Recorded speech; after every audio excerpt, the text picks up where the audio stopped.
የነዳጅ እጥረትን ምክንያት በማድረግ የትራንስፖርት ታሪፍ ጭማሪ በሚያደርጉ አካላት ላይ እርምጃ እንደሚወሰድ የትራንስፖርትና ሎጂስቲክስ ሚኒስቴር አስታውቋል። ወቅታዊ ሁኔታን ያገናዘበ ታሪፍ ተዘጋጅቶ በስራ ላይ መዋሉን ያስታወቀው ሚኒስቴሩ ህብረተሰቡም መንግስት ባስቀመጠው የትራንስፖርት ታሪፍ መሰረት ብቻ በመክፈል መብቱን እንዲያስከብርና ከታሪፍ መጠኑ በላይ የሚያስከፍሉ አካላት ላይም ጥቆማ እንዲያደርግ ጥሪ አቅርበዋል። ከትራንስፖርትና ሎጂስቲክስ ሚኒስቴር ዴኤታው በረኦ ሀሰን ጋር ቆይታ ያደረገችው ሪፖርተራችን ዳግማዊት ደረጃ አዘጋጅተዋለች። ብሩክ አስቀናው እንደሚከተለው ወደ እናንተ ያደርሳል። የመካከለኛው ምስራቅ ጦርነት ያስተጓጎለው የነዳጅ አቅርቦት በኢትዮጵያ በተለይም የትራንስፖርት ዘርፉን በብዙ እየፈተነ ይገኛል። በዓለም አቀፍ ደረጃ የነዳጅ አቅርቦት እጥረት ማጋጠሙና የነዳጅ ዋጋ በከፍተኛ ሁኔታ መጨመሩን ተከትሎም መንግስት ከከተማ ታክሲ ጀምሮ እስከ ሀገር አቋራጭ ተሽከርካሪዎች የትራንስፖርት ታሪፍ ማሻሻያ አድርጓል። በኋላም መንግስት የነዳጅ አቅርቦት ወደ ቦታው መመለሱን ገልጾ የትራንስፖርት ታሪፍ በተወሰነው ልክ እንዲቀጥል መልእክት ቢያስተላልፍም በብዙ አካባቢዎች ላይ ግን የትራንስፖርት ክፍያ ከታሪፍ በላይ መሆኑ ይስተዋላል። ከሰሞኑም በማህበራዊ ሚዲያ ላይ የትራፊክ ተቆጣጣሪዎች በአንድ የሀገር አቋራጭ ትራንስፖርት ሰጪ ተሽከርካሪ በህገ ወጥ መንገድ የተሰበሰበ ከልክ በላይ ክፍያ ሲያስመልሱም ተስተውሏል።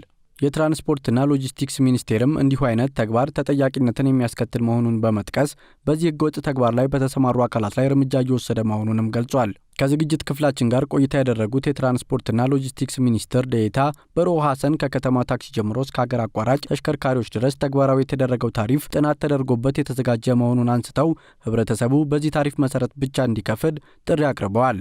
ታሪፍ ተሻሽሏል። ታሪፍ ነዳጅን ብቻ ሳይሆን ነዳጅ ዋጋ በመጨመሩ ብቻ ሳይሆን ብዙ ፓራሜትሮች አሉት። ጥናት ላይ የተመሰረተ አጀስትመንት ተደርጓል። ከሀገር አቋራጭ እስከ አነስተኛ ታሪፍ ማሻሻያ ተደርጓል። የተሻሻለው ታሪፍ የሚያሰራ ነው፣ ለረጅም ጊዜ ሊያሰራ የሚችል ነው። ይሄ ደግሞ ለሁሉም ተደራሽ አድርገናል። ማህበረሰቡ ደግሞ እንዲያውቀው ተደርጓል።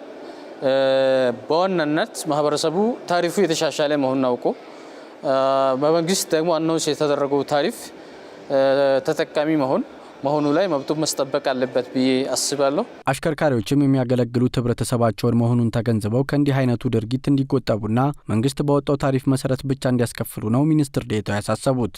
እኛ ያው ነዳጅ ወደ ነበረበት መመለሱ አናውንስ በተደረገበት ቀን ጀምረን በግብረ ኃይል ከክልል ሴክተሮቻችን ጋርም እየተገናኘን ከፍተኛ የሆነ የኢንፎርስመንት ወይም ደግሞ የክትትል ስራ እየተደረገ ነው ያለው።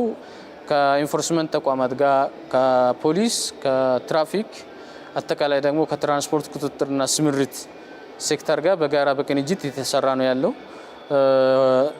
ሲያጎሉ ሲያጠፉ የተገኙ አካላትም ላይ እርምጃዎች እየተወሰዱ ነው ያለው። ሆኖም ህገወጥ አሰራርን የሚከተሉና ከታሪፍ በላይ ክፍያ የሚጠይቁ አካላት ላይ የክትትልና ቁጥጥር ብሎም እርምጃ የመውሰድ ስራ እየተሰራ መሆኑን ሚኒስትር ዴኤታው ነግረውናል። ኦፕሬተሩም ቢሆን በቂ የሆነ የታሪፍ መሻሻል ስለተደረገለት የሚያገለግለው ህብረተሰብ የራሱ ህብረተሰብ ስለሆነ እንደዚህ አይነት ከመግበስበስና ካላስፈላጊ ጥቅም መሰደድ ወጥቶ በወጣለት በተቀመጠለት ታሪፍ ማገልገል አለበት። ያ ሆኖ ሳይገኝ ግን እኛም እንዲሁም እንተው ሳይሆን በክትትል አጥፍቶ ሲገኝ ደግሞ የሚያዳግም አስተዳደራዊ እርምጃ እየተወሰደ ነው ያለው። በዚህ የምንቀጥል ይሆናል ማለት ነው።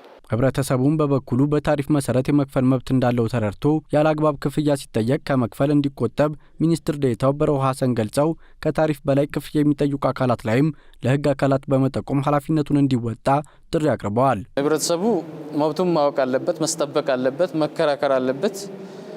ኦፕሬተሩ ሳይድ የሚያነሳቸው ነባራዊ አሳማኝ ምክንያቶች ካሉ ጥያቄ ቀርቦ ሁሌ እንደምናደርገው ተጣንቶ ጥያቄዎችን ሊመለሱ ይችላሉ። ግን ታሪፍ እያለ አለ ታሪፍ መስራት አይቻልም። እነዛ የሚያደርጉ አካላት ላይ ህዝቡ መታገል መቻል አለበት፣ መብቱን መስጠበቅ አለበት። አጥፊዎችን ሲያገኝ ደግሞ ለሚመለከታቸው አካላት መረጃ መስጠት መቻል አለበት የሚለውን ነው ማነሳው።